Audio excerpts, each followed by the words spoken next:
I'm Ben Sebastian here without my co-host S.A. Baz Collins for this week's Written on the Edge Season 10 Episode 1 interview. Woohoo! Happy New Year, everybody! I'll be talking with J.M. Frey and discussing her novel Time and Tide. So let's get to know my guest. J.M. is an author, screenwriter, and lapsed academic. With an MA in Communications and Culture, she's appeared in podcasts, documentaries, and on radio and television to discuss all things geeky through the lens of academia. She also has an addiction to scarves, Doctor Who, and tea, which may or may not all be related. Her life's ambition is to have stepped foot on every continent and has only three left. JM's also a professionally trained actor who takes absolute delight in weird stories, over-the-top performances, and quirky characters. She's played everything from Marmee to the Red Queen, Jane Eyre to Annie, and dozens of strange creatures and earnest heroines as a voice actor. Her debut novel, Triptych, was nominated for two Lambda Literary Awards, won the San Francisco Book Festival Award for Science Fiction Fantasy. There it is, folks. If you're on YouTube, you can see her pointing at it. Was nominated for 2011 CBC Bookie, was named one of the Advocate's Best Overlooked Books of 2011, and garnered both a starred review and a place among the best books of 2011 from Publishers Weekly. JM, welcome to the show. Thank you for having me. Look at that bio steeped in storytelling. Yes, it just doesn't stop. I mean, I was a child actor. I started acting at age 4. Yeah, And soon after that, it was like, I'm going to write my own plays. I'm going to write my own stories. Then it was nice. fan fiction. And then So now do you this. do you remember your first acting gig? Yes, I played Cyndi Lauper in a children's production of Alice in Wonderland. And because, it's children's drama club and they have kids of every age range and they want to give every kid a moment in the spotlight, Mm-hmm. they made up a story where the stage manager's babysitter couldn't make it. So they had to, there was interruptions in the play all the time. Uh-huh. And the stage manager's bratty children came on and like did lip sync numbers. So there was a Michael Jackson. My best friend at the time was Madonna, and then I did Cyndi Lauper's Girls Just Want to Have Fun. That's epic. Yes. Far better than mine. Mine, I remember the character, but not the title of the play. It was Oh, a first grade production of something, save the world, save the planet. My character's yeah. name was Ecology Carl. Ecology, Carl. That's that's a bit of a mouthful for a grade 1 kid. You were what, Uh-huh. 6? Yeah. Five. I started a year early. Yeah. So Yeah. yeah, Well, at least I only had to lip sync. fair. So where did you go from taking other people's words and giving them life to putting your own words down? Well, like I said, when we were in Children's Drama Club, the director, Con Gartley, rest in peace, he would get us to do little skits and we would start writing our own little skits. And even from the beginning, I was like, ooh, I have an idea. Ooh, I have an idea. You do this and you do this. And mostly, I think it was just because I liked being a bossy pants. Um, and I liked telling people what to do. And even now, I say I work more in novels than I work in screenwriting because screenwriting is very collaborative. Hmm. And in novels, I get to control everything: Right. the lighting, the sound design, the costumes, the set deck, the food. I control everything when I'm the novelist. So I think it is a little bit of the I need to control everything. um, So is that a Tina Fey Bossy Pants? Yeah, yeah. Nice. Actually, Take I it. am. Yeah, I'll take that. I wasn't thinking that, but I'll take that. Thank Do you. it. Yeah, Yeah. absolutely. Well, Um, and then from there, it was just like I'm gonna start making up my own stories, and I think I published my first short story in kindergarten. Like wow. there was a newspaper competition, and I still have the story printed out on dot matrix paper. Um, Wow. yeah, That's yeah. awesome. Most of our authors are like, no, we got rid of that or burned it or it's buried long and dead. I never want to see it again. You kept yours. I kept everything. The Museum of J.M. Frey is going to need stuff 200 years from. Do you know how much we have lost? And bless Cassandra Austen. I understand why she did it, but she burned 3,000 letters Mm, after her sister died because she basically was like, my sister is starting to become well known. It's sort of an open secret that the a lady is actually Jane Austen. There are things in my sister's life that are mine and our families and don't belong to the public. And she mhm, burned 3,000 letters. And mm. I understand why she did it, but I still hate her a little So, speaking as someone who used to work at a state historical society, that hurt. bit. Yeah, That hurt a lot to hear. yeah, yeah. All right, well, I did want to circle back to that because that topic's going to come up again. Yes, yeah. Um, Just keep that story in mind because that's going to have an impact when you ask me the question, where did the idea for Time and Tide came from? Perfect. Well, so let's say you're at a book fair Hmm. and I see that gorgeous cover at the table Hmm. and I walk up to you and say, "What's it about?" What would you tell me? Um, so my publicity team says it's Outlander meets Bridgerton, Nice. which I really like. They came up with. I didn't come up with that, but I was like, oh yeah, why haven't I been saying that for the last 5 years? So it's basically the short version is a disaster bisexual falls back in time and into the arms of the authoress of the first lesbian kiss in British literature. And she has to tread carefully because if she gives into her passions for the author, she may destroy the historic manuscript. And there are 200 years of baby queers who need this book in order to advance the advocacy of queer rights. So she's torn between the woman she loves and her loyalty to the community that she came from. Did you say disaster bisexual? Yes. What does that Is there any mean? other kind? Come on now. She says as she finger guns. Uh, it's one of the stereotypes of a bisexual, specifically a bisexual woman, is the stereotype that everything's a bit chaotic. We're a little bit gremlin-y. Hmm. Um, we can't really keep our lives in control, but hey, we can sit funny and finger gun our way through life. All right. Yeah.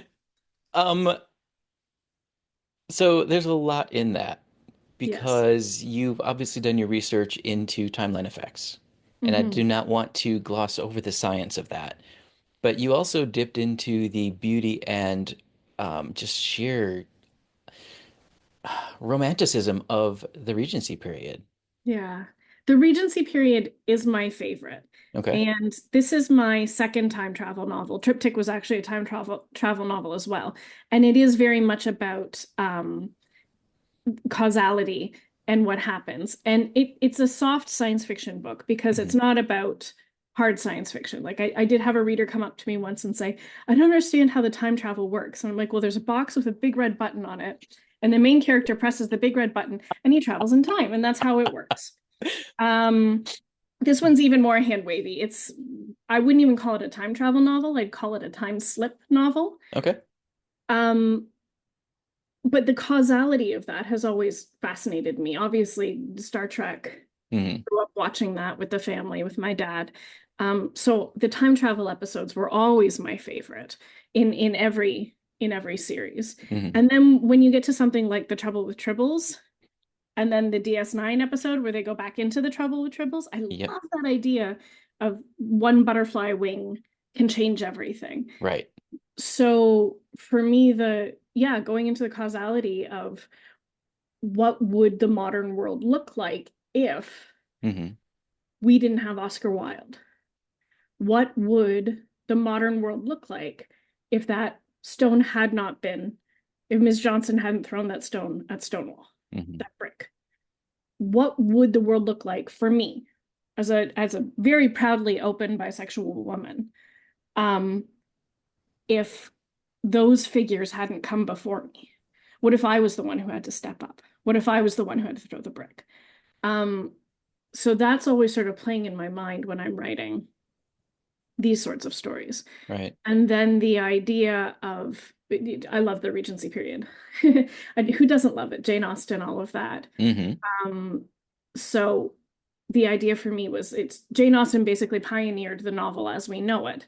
But there were Gothic novels before that. There was Anne Radcliffe, there was Udolpho the monk, um, the Italian, all of these great stories that skirted really, really close to being openly queer. There was a lot of sapphic yearning, and Hmm. there was a lot of men sharing beds. Hmm. Um, and what if somebody, maybe someone from the 21st century, maybe an openly out disaster bisexual, nudged somebody into just doing it not covertly? What if we got that first sapphic kiss 200 years earlier? What would that mean for the world? Can I ask if you did that, or is that a spoiler? It's not a spoiler. It's it's Okay. it's it's on the back cover copy. Okay. Yeah, it's Margaret Goodenough, the author that Sam meets and falls in love with in 1805. So it's not technically Regency, it's Georgian, but Okay, sorry. yeah, the same thing, right? Um, the historians are going to come after me in the comments. I know the difference between Georgian and Regency. That I was my error. I accept it. No, but the thing is, all the marketing for this book says Regency because Regency is a good buzzword and it, Okay. it gives you a good sense of when it is. The fashion's practically the same. We understand it. Okay. Um, I, I lost where I was going with this. What was the question?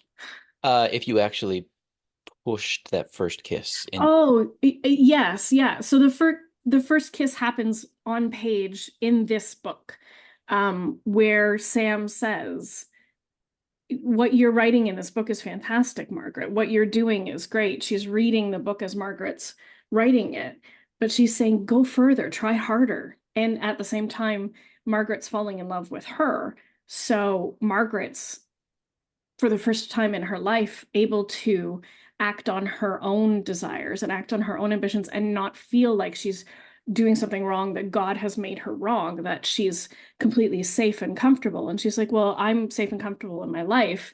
I'm going to put it on the page. Mhm. Oh yeah, there is girl kissing, much girl kissing. Does your heroine get to come back to the modern world and see the effects? I'm not going to spoil it. Okay, that's fair. And we don't want to drop spoilers. We want people to pick up the book and enjoy the Yeah, story as it unfolds. yeah. Okay.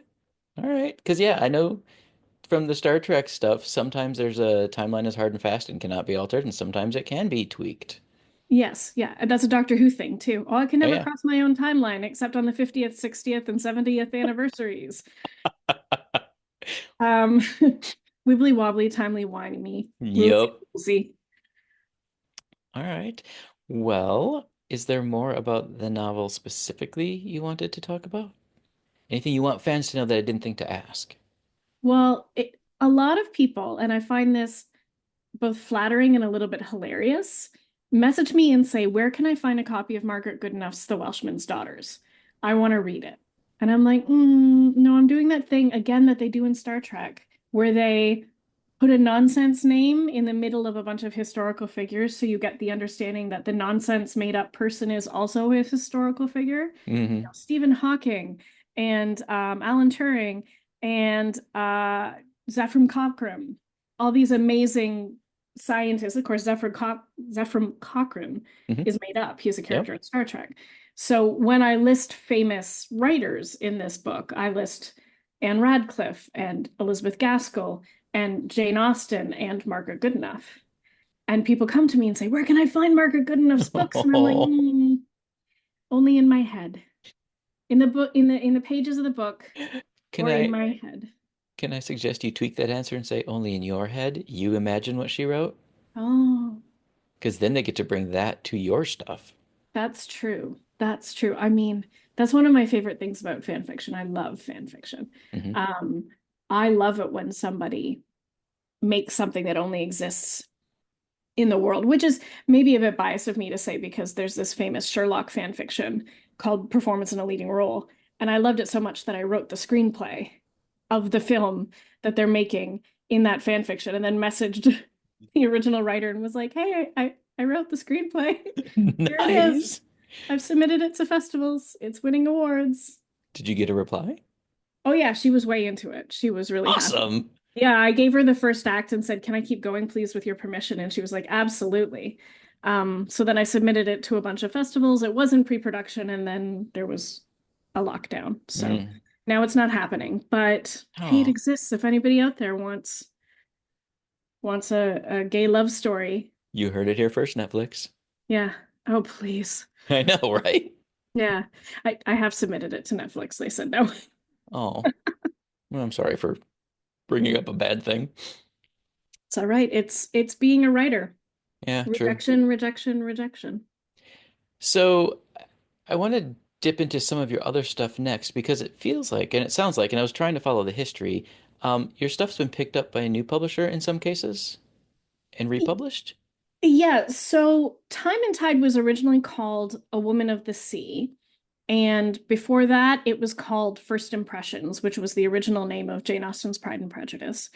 And I had written it back when I was with my first agent. It was actually the follow-up book to Triptych. It was Okay. the second book that I wrote after, or the next book I wrote after Triptych. And he read it and he was like, I don't understand what this is. It's not category romance. It's not straight science fiction. It's not science fantasy. I don't know how to package this. Hmm. And Outlander was big then. I was like, it's sort of like Outlander, but it's romantic A plot, political B plot, the whole thing, but it's a lot smaller and a lot more domestic than Hmm. Outlander. So it was a little more difficult to understand. Okay. Outlander's easy because like Jacobite Rebellion, Hmm. very easy to explain that. Right. Um, and he declined to represent it. So I tweaked it a little bit. And then when I moved on to my second agent, I sent it to her and she was same answer. I don't know what this is. I don't understand it. It's not a historical because the main character speaks in a very modern tone. The Hmm. narrator is a first person, 21st century person, so she speaks like a 21st century person. It just doesn't read like a historical romance. It just doesn't read like a time travel story. Um, you're not hitting the right beats. I don't know what to do with this. And she declined to represent it. Okay.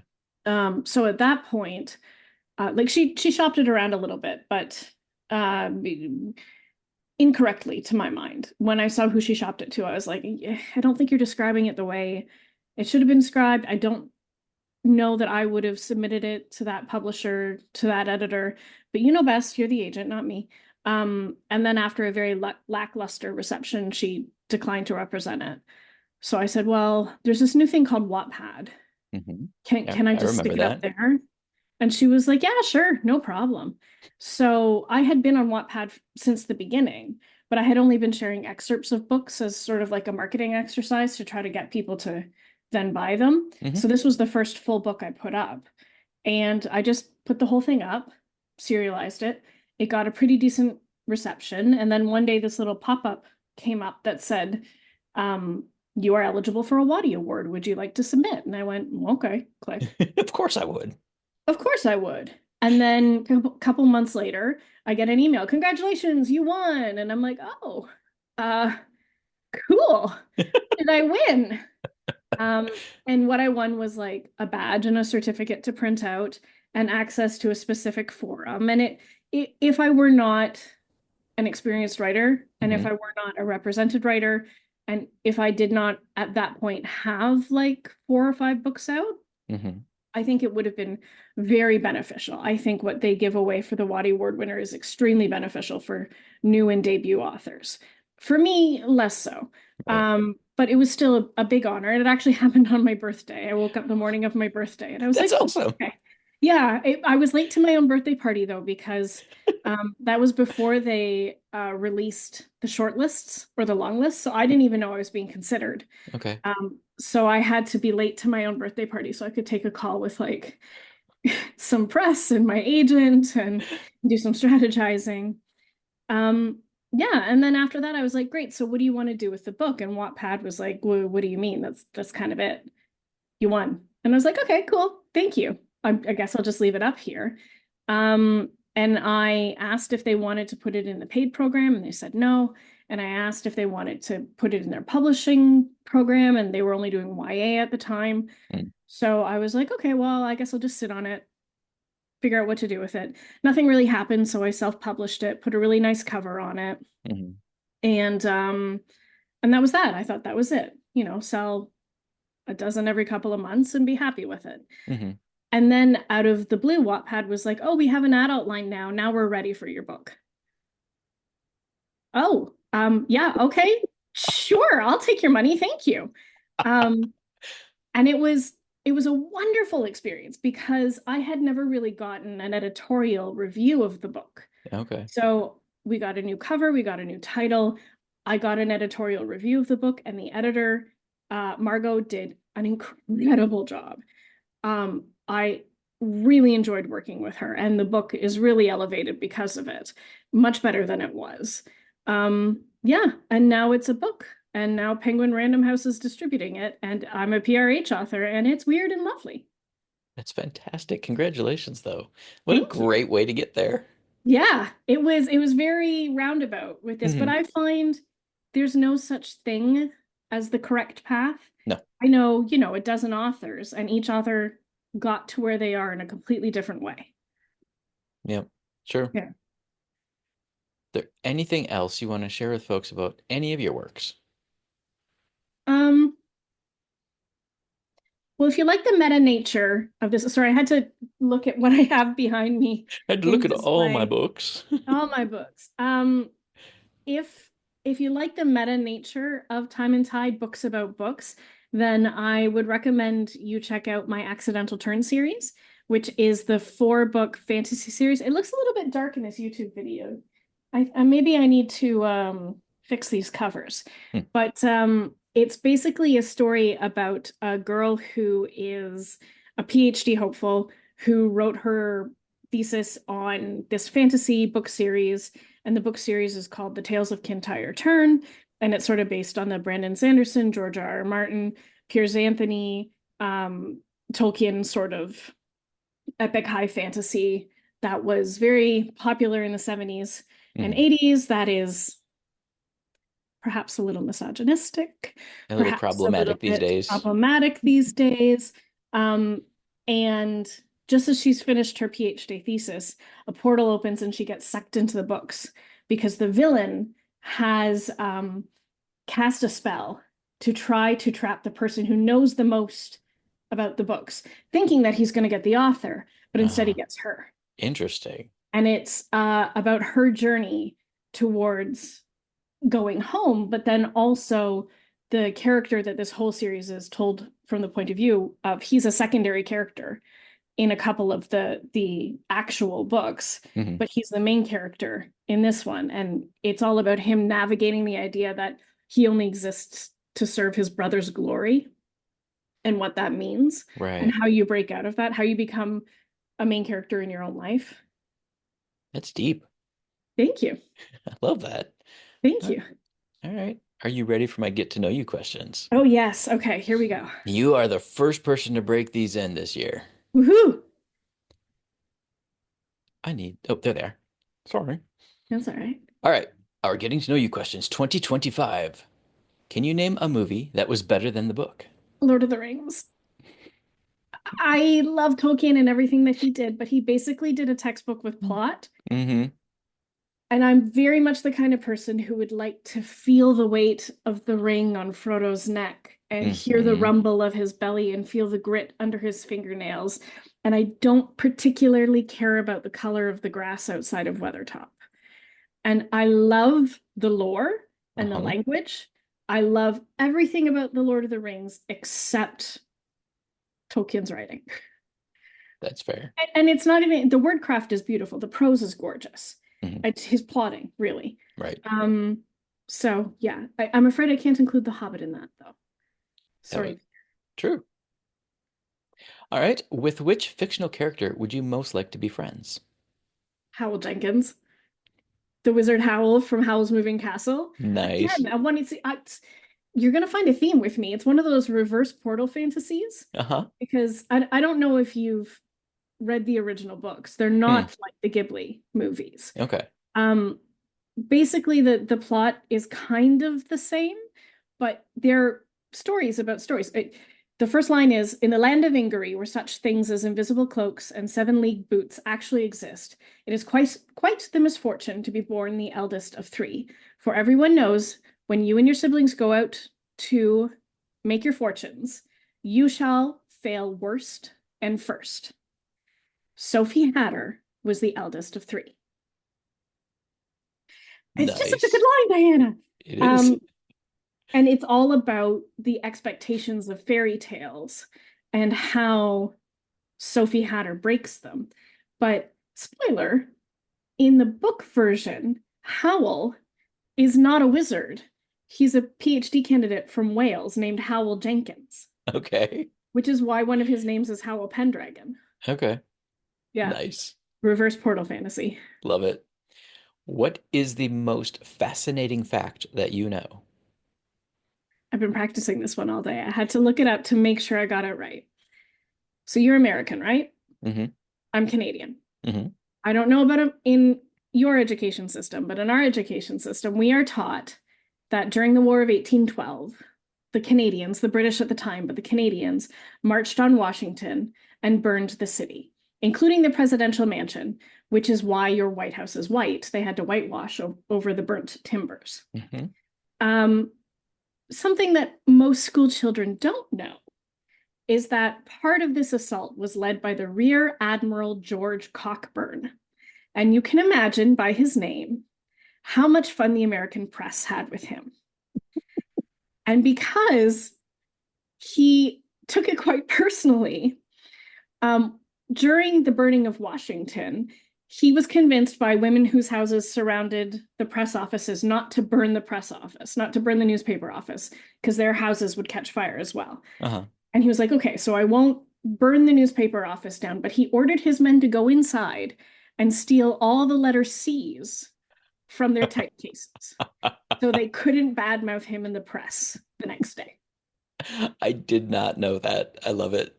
Isn't that amazing? I think they ended up calling him Rear Admiral Bachburn instead, which I don't know if that's better. I mean, considering the jokes, it could have, yeah, it's Yeah, better. yeah. He stole all the letter C's out of spite. Uh-huh. Love it.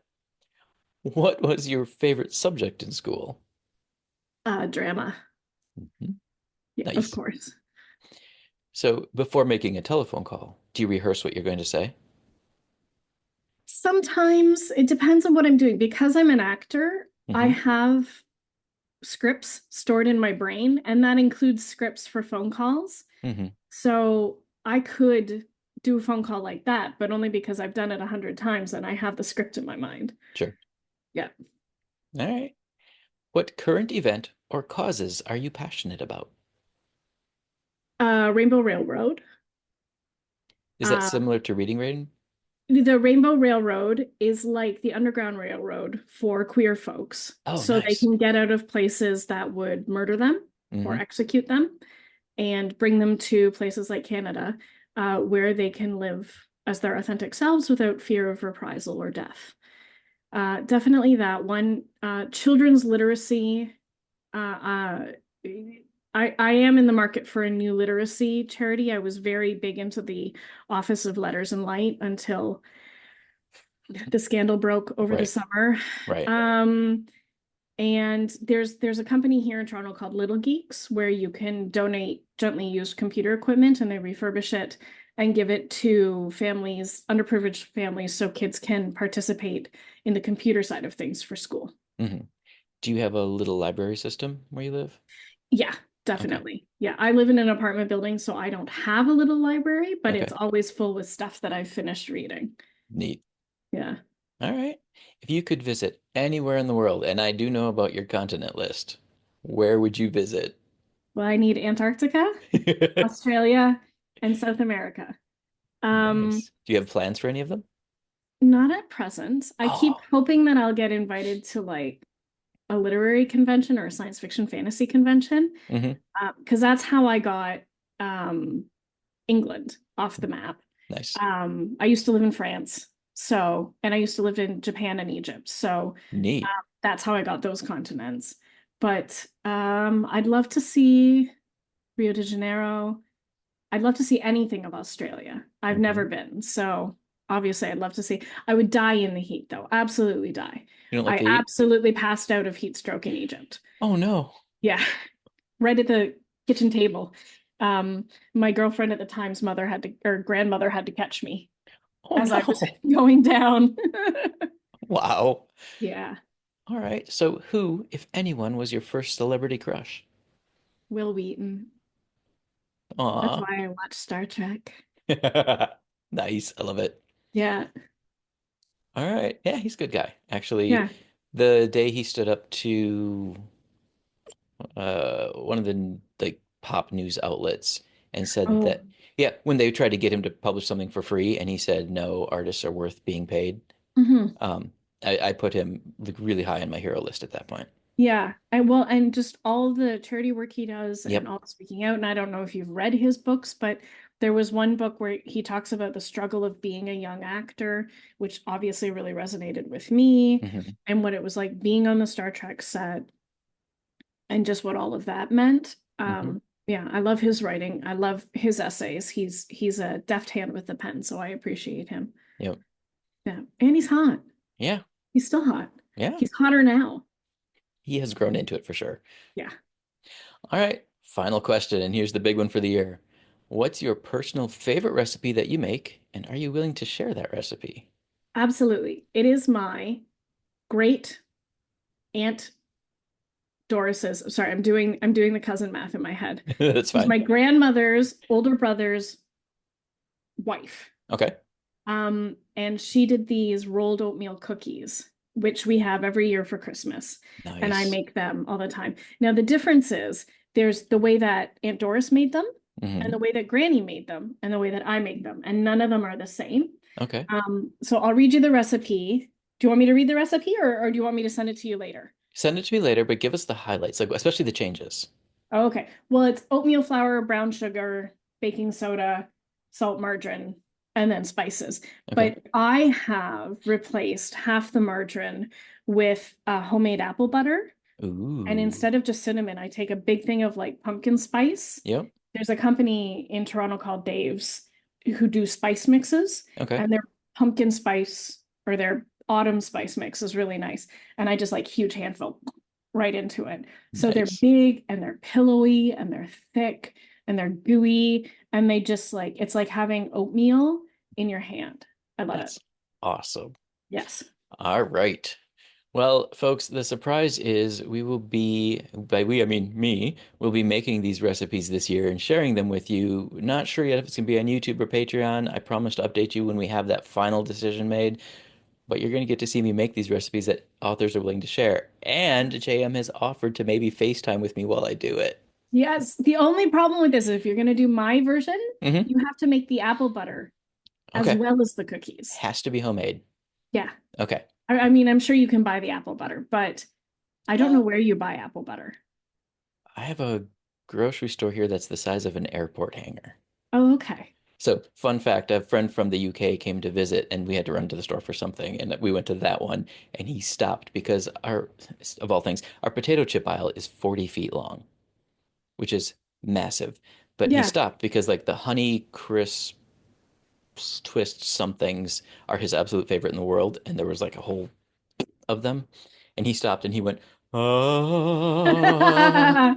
That sounds So, amazing. I'm sure I could find processed apple butter, but if the recipe's included, I will try to make it. And we all get to laugh at Vance in the kitchen.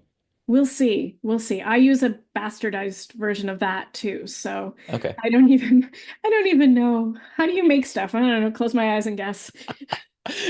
I'm a kitchen witch. I wave my wand and it happens. Yeah, yeah. No, I fail more often than I succeed. But that's the fun. I mean, that's the fun. Yeah, Being in the yeah, kitchen, trying things. And because sometimes that's where you discover the amazing changes. yes. Meanwhile, my bread is always about 3 inches tall and shaped like a frisbee. I don't know what I'm doing. Oh, something with the yeast. I think it might be a salt thing, but the Oh, funny thing is all the bread bakers I know are historical reenactors. hmm. So every single one of them says, it might be that your oven's too hot. How long can you leave your hand in the oven for? Well, we don't measure ovens like that in the 21st century. Nope. Nope. But you made it through my list. Thank you. So, what's up next for you? What should people be watching for? Well, more Time and Tide stuff. I don't have the list of everything that's happening, but I'm hoping that I'm going to have some more news to share next. And that's kind of it. I am between agents right now, so I'm actually madly querying a book that I finished over lockdown, and have been finessing ever since. And then I'm just working on a couple of standalones just to see what's happening next. And I'm not, I hesitate to say this out loud, but because it's you guys, um, Aw. I've started writing The Welshman's Daughters. I'm Yes! hoping, I'm hoping I can do it, but the problem is And I blame Rainbow Rowell for this because she wrote the Fangirl, and then she wrote the Simon Snow Carry On books, and I'm like, oh, you did this so well, writing the books that are based in that the fake writer in your world wrote. Can I write just as well as that? And my big hurdle that I've given myself is that Margaret Goodenough writes Gothic romance, the early version of Gothic romance, like the original version of Gothic romance, not Guillermo del Toro's version of it, which is great, but it's modern. It's very modern, yeah. She was writing like pre-Mary Shelley kind of Gothic romance. And I'm not very good at that. So I've been watching a lot of YouTube story, like mini documentaries, like what is Gothic romance? What defines Gothic romance? What's different between early Gothic romance and modern Gothic romance? I'm like, tell me everything. Right. I have my notebook out. I'm scribbling, tell me everything. Fill my head with knowledge. Please, please. So I think I figured it out. I think I know what it's about. I just need to have the courage to sit down and write it. I believe in you. Thank you. So where should people go to keep up with your updates as you are ready to announce them? So my website is jmfrey.net. And all of my socials are linked off of that, but you can also find me on most social media as at j.m.frey. So just my name. And I will put it there. I spend more time on Threads and Instagram than anywhere else nowadays. Good to know. So those are the two primary places to find me. Nice. All right. Any final words of wisdom? Final words of wisdom, just to writers or to people in general? Up to you. They're your words. Oh. Wear a mask when appropriate. And always make time for a good book. Beautiful. All right. I'd like to extend a huge thank you to J.M. Frey for joining me today. Thank you so very much. Thank you for having me. It's been my pleasure. We at Written on the Edge are proud to introduce you to new media by queer content creators. So if you enjoy learning about new artists or hearing our thoughts on entertainment media, please like and subscribe so you get the alerts for new episodes. Watch for our growing YouTube offerings. We're going to start touching on queer history, both in the United States and in Mexico. We're going to start doing some cooking stuff. We're growing the channel. So please tune in.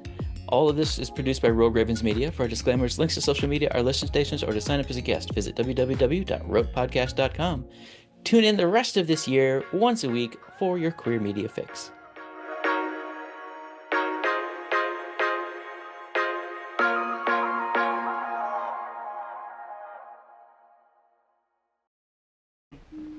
Oh, what's that? Closing time. The bums rush in melody, dear.